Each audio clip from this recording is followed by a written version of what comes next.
BJP senior నాయకులు నాగం జనార్దన్ రెడ్డి గారు phone అయినారా? Janardhan Reddy గారు మాట్లాడారు. నాగం జనార్దన్ రెడ్డి గారు నిన్న ఎగ్జిబిషన్ సొసైటీ సంబంధించిన కార్యక్రమంలో కేసీఆర్ గారు కొన్ని వ్యాఖ్యలు చేశారు. నిజాం మన గొప్ప రాజు, కొన్ని తప్పులు జరిగినా కూడా ఆయన లౌకికవాది, ప్రాజెక్టులు నిర్మించారు, చాలా ఆసుపత్రులు చేశారు, రహదారు నిర్మాణం చేశారు అనేటువంటి వ్యాఖ్యలు కొన్ని చేశారు. గతంలో కూడా ఈ వ్యాఖ్యల మీద మీరు రకరకాలుగా స్పందించిన నేపథ్యంలో డెవలప్మెంట్ అనే దాంట్లో కొంత ఆయన ఆర్జుడు చాలా విషయాలు చేశాడు అనేటువంటి వ్యాఖ్యలు జనార్దన్ రెడ్డి గారు. నమస్కారం అండి విజయ్ గారు, అటువంటి మిత్రులందరికి నమస్కారాలు. అందరికి కూడా నూతన సంవత్సర శుభాకాంక్షలు. Thank you sir, thank you very much. ఒక్కటి సార్, జనార్దన్ రెడ్డి గారు గుంటూరు నుంచి ఆలపాటి రాజేంద్ర ప్రసాద్ గారు మాజీ మంత్రి గారు ఆయన కూడా చెప్తున్నారు మీకు. Happy new year brother. Okay sir, మాట్లాడండి జనార్దన్ రెడ్డి గారు. ఇప్పుడు ఏ కోణంలో చూస్తున్నారు నిజాం గారిని? ఇప్పుడు నిజాం గారు నిజాన్ని చెప్పాలంటే సరే, కొన్ని హాస్పిటల్స్ కట్టించింది నిజాము, కొన్ని హైకోర్టు బిల్డింగ్ కానుంటి, యూనివర్సిటీ కానుంటి, నీలూఫర్ హాస్పిటల్ కానీ మొత్తం చాలా మనం కూడా తెలంగాణ ఉద్యమ సందర్భంలో వాడుకున్నాము. దాన్ని కూడా నిజాం కాలం నాకే వీళ్ళు వచ్చినాక ఏం కట్టలేదు, ఉమ్మడి రాష్ట్రం కదా, అంతవరకే డెవలప్ సిటీ అని చెప్పి చెప్పుకున్నాం, దాంట్లో తప్పేం లేదు. కానీ అలా వేరే కోణాలు కూడా ఉన్నాయి కదా. భారతదేశంలో విలీనమైన సందర్భం లోపల నిజాం స్టాండ్ ఏమున్నది? ఆ రోజు ఏమన్నాడు నిజాం ఆ రోజు యాక్చువల్ గా అంటే ప్రజాస్వామ్యాన్ని ఆయన కోరుకున్నాడా? కోరుకోలేదు కదా. ఆయన రాజ్యాధికారం నిలబెట్టుకునేటందుకే కదా రజాకారులు పుట్టింది. రజాకారులు అరాజకాలు మనం చూడలేదా? అంతేకాకుండా రైతాంగ పోరాటం ద్వారా 4500 మంది ఎట్లా అంటే అసూలు పాసిండ్రు. ఇలా చాకల ఐలమ్మ కానీ, కొమరం భీం కానీ వీళ్ళంతా అంటే ఇట్లా ఎవరికే బతుపెట్టబడ్డారు. ఇది అంటే ఇప్పుడు పాకిస్తాన్ లో కూడా పోయి కలిసే ప్రయత్నం చేసినారు కదా నిజాం గారు. ఆయన ఏదో మనం ఒక కోణంలో తీసుకొని మా గొప్పరాజు అంటే ఆయన గొప్పరాజు ఎట్టకెళ్ళేటాడు? ఆయన బ్రిటిష్ వాళ్ళకి కప్పం కట్టుకుంటూ బతికిన రాజు గొప్పరాజు ఎట్టకెళ్ళేటాడో అది మన ఈయన ఇప్పుడు కేవలం హైదరాబాద్ ఎన్నికలను దృష్టిలో పెట్టుకొని హైదరాబాద్ లో రాజకీయంగా రేపు జిహెచ్ఎంసీ ఎన్నికల్లో లబ్ధి ఉండాలనే దాంతో మాత్రమే ఇలా నిజాంను అంటే గొప్ప రాజుగానో లేకపోతే మహారాజుగానో ఉపయోగించే పరిస్థితులు కనిపిస్తున్నాయి. నుంచి ఇంకోటేం లేదు. ఈరోజు ఈయన అసలు ఆ ధోరణి మార్చుకొని ఈయనకు రాచరిక వ్యవస్థ ఎప్పుడు చేపట్టాలనేది ఉంది. ముఖ్యమంత్రితో సంతృప్తి చెందుతున్నట్టు లేడు. ఇది కరెక్ట్ కాదు. ఇది భాను ప్రసాద్ గారు, గతంలో కూడా ఈ నిజాం కు సంబంధించి ఇష్యూ వచ్చినప్పుడు వచ్చింది. బట్ ఆయన కొన్ని ప్లస్లోనే మైనస్ లేని, బట్ లౌకికవాదని, బట్ ఏ విధంగా గొప్పరాజు అనే మాట మాత్రం ఒప్పుకోమన్నారు జనార్దన్ రెడ్డి గారు. అంటే ఇప్పుడు జనార్దన్ రెడ్డి గారు ఏవైతే దాంట్లో నెగిటివ్ పార్ట్ ఆఫ్ ఇది ఆయన హైలైట్ చేస్తున్నారు, మేము చేస్తున్నాం, రెండూ చెప్తున్నాం. ఓకే, నెగిటివ్ ఇది ఉన్నాయని చెప్తూనే పాజిటివ్ కూడా ఏ అంశాలు ఉన్నాయి అనేటువంటి విషయాన్ని మేము హైలైట్ చేస్తున్నాం. హైలైట్ చేయడం అనేటువంటి ఒక వ్యక్తి గురించి మాట్లాడినప్పుడు ఆ వ్యక్తిలో ఉన్నటువంటి పాజిటివ్ కోణాలు మాట్లాడాల్సి వస్తుంది, నెగిటివ్ కోణాలు మాట్లాడాల్సి వస్తుంది, అన్నీ మాట్లాడాల్సి వస్తుంది. ఈరోజు అతని ఇప్పుడు సార్ ఆర్థర్ కాటన్ గారి గురించి ఎంతో పెద్ద ఇదిగా చెప్తున్నాం.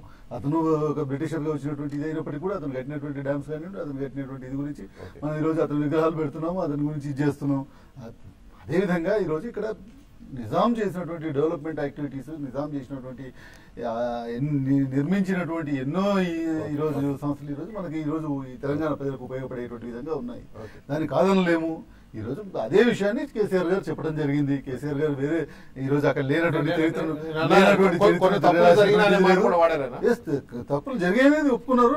రజాకర్ల మూమెంట్ ఇదే క్రమంలో ఇందాక తుళ్ళూరు సింగపూర్ మళ్ళీ ఇక్కడ డల్లాస్ వచ్చింది రంగంలోకి. డల్లాస్ లాగా చేస్తాం హైదరాబాద్ అంటే ఈ ఫ్లైఓవర్ల విషయంలో ప్రధానంగా దాన్ని మోడల్ గా తీసుకోవాలనే ప్రయత్నం. ట్రాఫిక్ గ్రిడ్ కాకుండా ఉండడానికి అనేటువంటిది ఏ విధంగా చేయాలనేటువంటిది నేను కౌన్సిలర్లోకి వచ్చిన దగ్గర నుంచి గత 6 సంవత్సరాలుగా నేను ముగ్గురు ముఖ్యమంత్రుల విషయంలోనూ నేను అదే చెప్తూ వచ్చాను. ఈరోజు నగరంలో ఉన్న ట్రాఫిక్ సమస్య విషయంలో మీరు పట్టించుకోవట్లేదు, ఇది అక్కడికి ఎటువంటి దారి తీస్తుందో తెలియదు అనేటువంటి విధంగా చెప్పాను. టౌన్ ప్లానింగ్ డిపార్ట్మెంట్ అనేది కేవలం బిల్డింగ్లకు పర్మిషన్ ఇచ్చేటువంటి డిపార్ట్మెంట్ గా మారిపోయింది తప్పితే నగరంలో ఉన్నటువంటి ట్రాఫిక్ విషయంలో కానీ ఇతర విషయాల్లో పట్టించుకోని విధంగా మారిపోయిందని చెప్పి ఎన్నోసార్లు మాట్లాడాము. ఈరోజు అదే విషయాన్ని ముఖ్యమంత్రి గారు స్పెషల్ ఇంట్రెస్ట్ చూపెడుతూ ఈ రాష్ట్రంలో గతంలో ఎన్నడూ జరిగినటువంటి డెవలప్మెంట్ వైపు అడుగులు వేస్తున్నారు. సో డెవలప్మెంట్ మనం ఏదో ఒక దాన్ని లక్ష్యంగా పెట్టుకోవడం అనేటువంటి సహజం. ఆ లక్ష్యంగా పెట్టుకుని దాని వైపుగా అడుగులు వేస్తున్నారు. జనార్దన్ రెడ్డి గారు, తప్పులు ఉన్నాయి అవి కూడా కోట్ చేస్తామని డల్లాస్ నగరం లాగా హైదరాబాద్ ని తీర్చిదిద్దే క్రమం పర్టికులర్ గా ట్రాఫిక్ లేదంటే మల్టీ ఫ్లైఓవర్స్ నిర్మించడం ఎక్కడ కూడా సిగ్నల్ వ్యవస్థ లేకుండా అటువంటి ఈవెన్ స్లమ్ లేని సిటీస్ గా డెవలప్ చేయడము, స్లమ్లెస్ సిటీస్ గా డెవలప్ చేయడము, లేకపోతే హుసేన్ సాగర్ క్విక్ రియాక్షన్ భాను ప్రసాద్ గారికి ఒకటే నేను విజ్ఞప్తి చేసేది, భాను ప్రసాద్ గారు మన తల్లిదండ్రులు ఏ భాషలో చదువుకున్నారండి? మన తల్లిదండ్రులు చదువుకున్నది ఉర్దూ మీడియంలో చదువుకున్నారు. ఆనాడు తెలుగు భాషను కూడా చదువుకోకుండా నిషేధించబడ్డటువంటి హైదరాబాద్ నిజాం పాలన అనేది మనం గుర్తుంచుకోవాలి. కొద్దిగా డిఫరెన్స్ ఉంది సార్. నారాయణ గారు మీ తల్లిదండ్రులు ఉర్దూ మీడియంలో చదువుకుంటారు, నా తల్లిదండ్రులు నేను మాట్లాడుతున్నాను కదా. అంటే భాషా స్వాతంత్రం కూడా లేని పరిస్థితులు ఆ రోజు ఉన్నాయి భాను ప్రసాద్ గారు. ఈ రోజు నిజాన్ని చెప్పాలంటే రజాకారులకు ఏ విధంగా వాళ్ళ ఆగడాలు ఉన్నాయి మీకు తెలియదు కాదు. మొత్తం తెలంగాణ లోపల ఎక్కడ పోయి తలలు దాచుకున్నారు, విజయవాడలో పోయి తలలు దాచుకున్నారు, కర్నూలులో పోయి తలలు దాచుకున్నారు మనోళ్ళందరూ. ఎవరైతే రజాకారులకు వ్యతిరేకంగా పోరాటాలు జరిపిన వాళ్ళంతా కూడా ఎక్కడ అంటే వాళ్ళు ఎక్కడికెళ్ళి మరి ఈ ఉద్యమాన్ని మనము నేను అటువంటి కుటుంబం నుంచి వచ్చినటువంటి అన్నే జనార్దన్ రెడ్డి గారు, మా తాతగారు కూడా ఉద్యమంలో ప్రధానమైనటువంటి పాత్ర పోషించారు. అవునండి, మా ఫాదర్ గాని మా పెద్దనాయన కూడా అందరూ కూడా దీంట్లో ఉన్నారు బ్రదర్. అనుకోసం చెప్తున్నాము. మా నాన్నమ్మ చెప్తుంటేనాము, మా అమ్మ చెప్తుంటేనాము ఎన్ని బాధలు అనుభవించిందో అవన్నీ కూడా మాకు అంటే చూసినాం కదా. ఇప్పుడు అందుకోసం నేను ఒక్కటే భాను ప్రసాద్ గారు, ఇప్పుడు నిజాము అనే కొన్ని ఏదో మంచి పని చేసినంత అంటే రాజుల కంటే నిరంకుశ పాలన ఇంకా రాజరిక వ్యవస్థను కోరుకుంటున్నాడా? అది ఎందుకోసం 4500 మందిని రైతాంగ తెలంగాణ రైతాంగ పోరాటంలో మట్టు పెట్టింది నిజాం పరిపాలన కాదా, సైన్యం కాదా? ఆయన నిలబెట్టుకుంటే కదా రజాకారులు ఉన్నాయి. కానీ కొమరం భీములు కానీ స్పష్టంగా చెప్పడం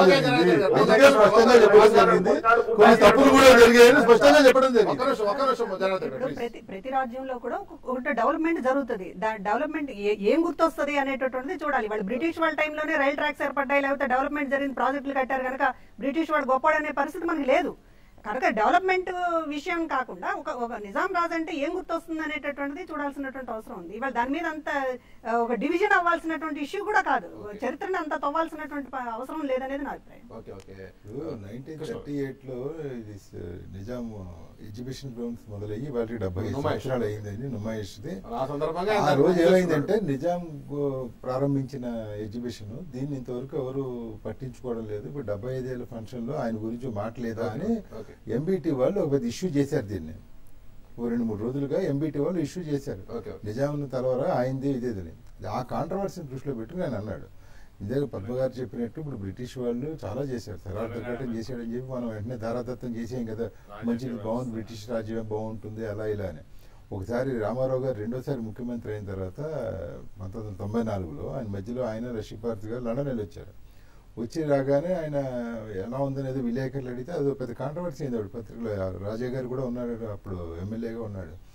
ఏమనంటే అక్కడ బెడ్రూమ్లో ఇది ఇక్కడికన్నా అక్కడ బాగుంటుంది లేదా మాట అనేప్పటికీ ఇలా అంటావా బానిస మనస్తత్వం అట్లా ఇట్లా ఆయన మీద కూడా విమర్శలు వచ్చాయి. దానికి మళ్ళీ ఆయన క్లారిఫికేషన్ అది ఇచ్చుకోవాల్సి వచ్చింది. బట్ ఒకటేంటంటే చాలా మంది నిజాం చేసిన కంట్రిబ్యూషన్ ని విస్మరించాల్సినటువంటి కంట్రిబ్యూషన్ అయితే కాదు అనేది. ఇప్పుడు నిజాం సాగర్ ప్రాజెక్టు దానికన్నా దీనికి అత్యద్భుతమైనటువంటి బ్రిటిష్ పాలకులు చేశారని బట్ ఈంది ఆయన మిగతా ఇది మోస్ట్ కాంట్రవర్షియల్ రూల్ అయింది, అందులో ఇవ్వట్లేదు. ఇప్పుడు అయితే కేసీఆర్ గారి దగ్గర ఒక చిన్న ఇది ఉంది, ఈ మనం ఏదైనా చేసేప్పుడు ఒకదానికే కట్టుబడి ఉండాలి అని అనుకుంటాం, జనరల్గా ఆశిస్తాం మనం విధానం ఏంటంటే. ఇక్కడ ఏమవుతుంది, కొమరం భీం దగ్గరికి వెళ్ళి ఆ జోడే ఘాట్కి వెళ్ళి ఆయనకు ఏదో నివాళి కట్టించడం, ఓ పెద్ద ఇది మ్యూజియం గీజియం చాలా గొప్పవాడని. కొమరం భీం చంపింది ఎవరు? ఇదే నిజాం సాహెబ్. పోనీ దాశరథి దగ్గరికి వెళ్తాడు, నిజామాబాద్ జైల్లో కూర్చుని దాశరథి రాసింది ఎవరి మీద గీతం రాసింది? నిజాం పిశాచమా అని కదా ఆయన రాసింది. ఈ తరతరాలు పూజు పోవాలి నా తెలంగాణ కోటి రత్నాలు అది ఉంది. అది పెట్టినప్పుడు ఏమవుతుంది, మరి ఆయన తిట్టిందేమో నిజామని, మళ్ళీ దాశరథిని పొగిడినప్పుడేమో నిజామని తెగాల్సి వస్తుంది.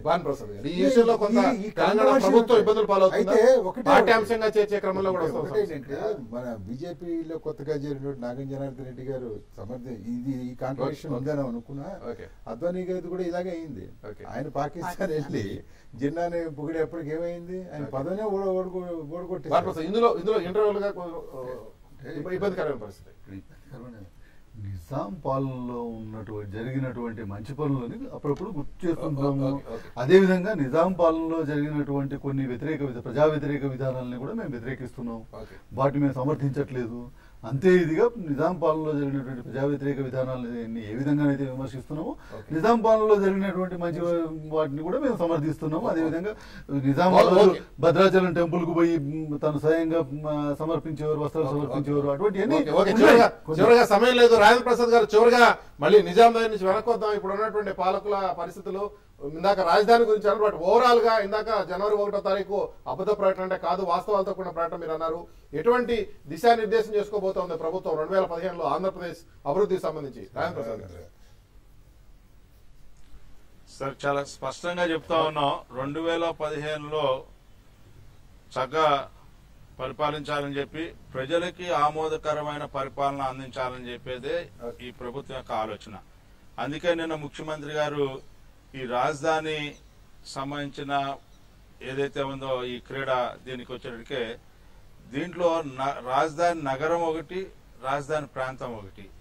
రాజధాని నగరంలోకి వచ్చేటప్పటికే విలేజెస్ ని కూడా అనౌన్స్ చేయడం జరిగింది. ఆ విలేజెస్ లో ఉన్న రైతాంగం ఏదైతే వ్యవసాయ భూమి ఉందో ఆ వ్యవసాయ భూమిని అందించే విషయం రాజేంద్ర ప్రసాద్ గారు ప్రతిదీ కూడా నగరము దీని చుట్టూనే తిరుగుతుంది అనేటువంటి ఒక అభిప్రాయం ప్రజల్లో కలగకుండా ఓవరాల్ గా సమగ్ర అభివృద్ధి దిశగా ఎటువంటి ప్రణాళికల రూపకల్పన జరుగుతుంది అనేది